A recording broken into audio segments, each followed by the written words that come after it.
পরিষদের পক্ষ থেকে যে আয়োজন করা হয়েছে ইউনিয়নের মধ্যে এই কর্মসূচি আমাদের রামগিরি তিনি যে কুরুক্তি করেছেন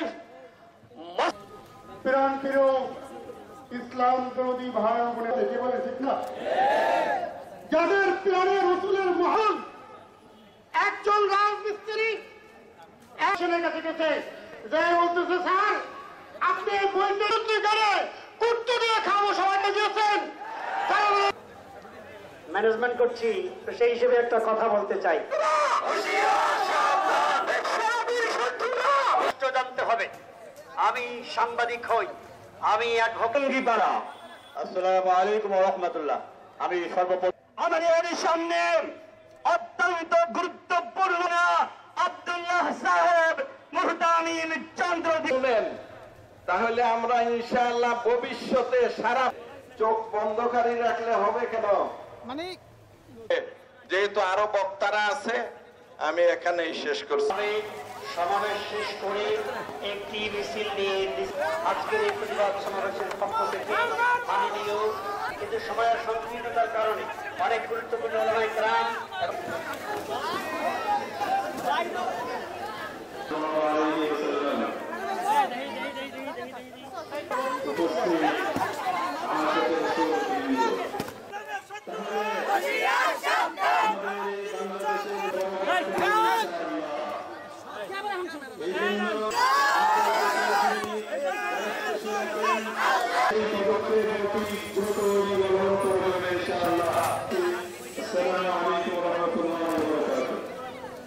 কাগজ দিয়ে ধরুন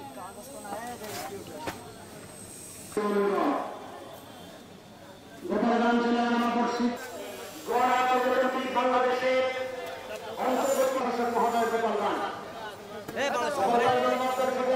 হিন্দু পুরোহিত রামগিরি মহারাজ মহাবিশ্বর ইসলামের সামনে সাম্প্রদায়িক দাঙ্গা উস্কে দিয়ে সংখ্যালঘু মুসলিমদের জানাল সাম্প্রদায়িক উস্কানিমূলক কর্মকাণ্ডে গভীর উদ্বেগ প্রকাশ করার জোর দাবি জানাচ্ছি এবং দোষীদের আমরা গভীর উদ্বেগের সাথে লক্ষ্য করছি যে ইসলাম যে সমস্ত তাদেরকে আমি দ্রুত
সারা পৃথিবীর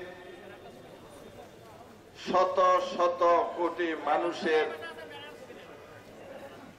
অন্তরের স্পন্দন আজ ভারতের এক বেয়াদব পুরোহিত আর এক গুস্তাখ মন্ত্রী আমাদের নবীজির বিরুদ্ধে কটূক্তি করেছে আমরা সোজাসুজি তাদের ফাঁসি চাই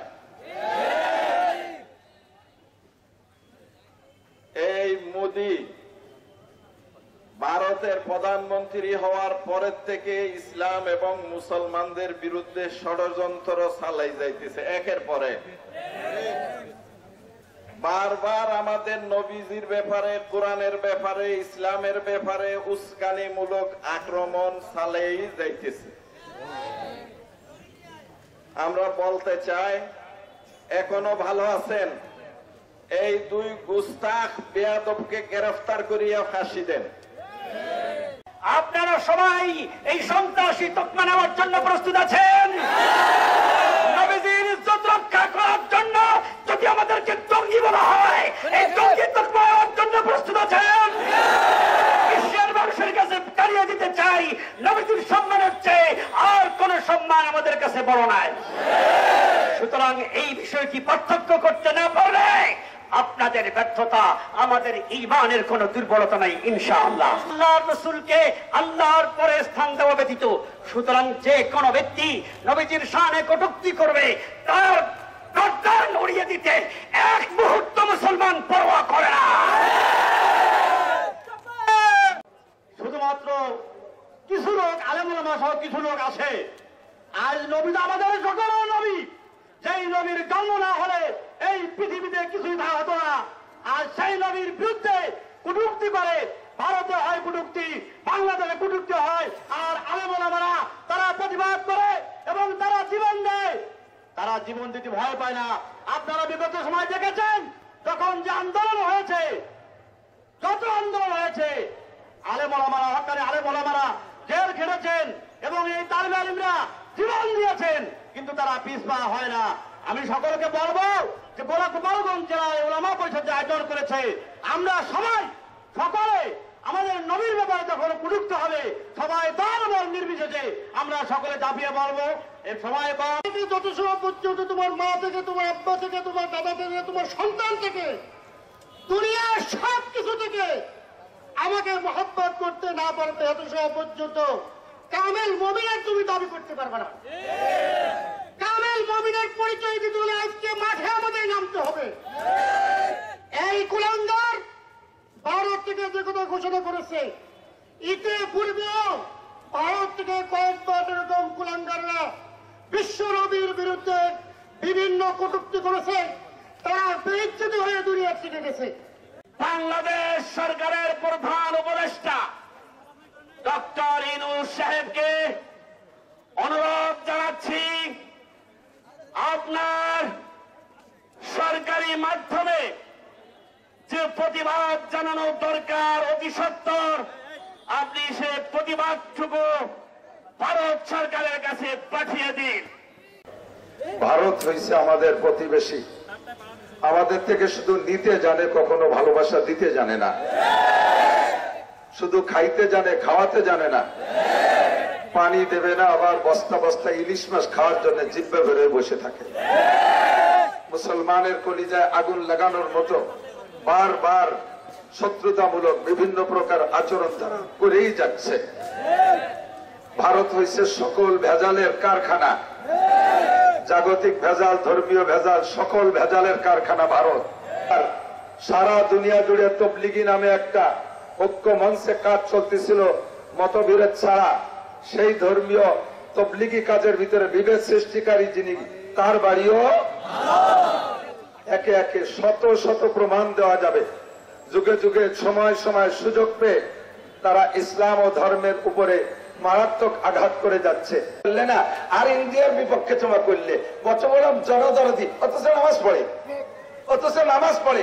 আমাদের ভারতের সাথে কোনো শত্রুতাই না, শত্রুতায় যে বেয়াদবি করেছে তার বিপক্ষে আমাদের শত্রুতা। ভারত প্রতিবেশী, তার সাথে আমাদের সৌহার্দ্যপূর্ণ সম্পর্ক থাকবে যতক্ষণ পর্যন্ত আমার ইমান ইসলামের পর আঘাত না আনবে। যখন আঘাত আনবে তোমার ভারত কেন, সারা পৃথিবীর সমস্ত স্বৈরাচার, সমস্ত কাফের কুলাঙ্গারদের বিপক্ষে আমাদের জবান দারাজ থাকবে ইনশাআল্লাহ।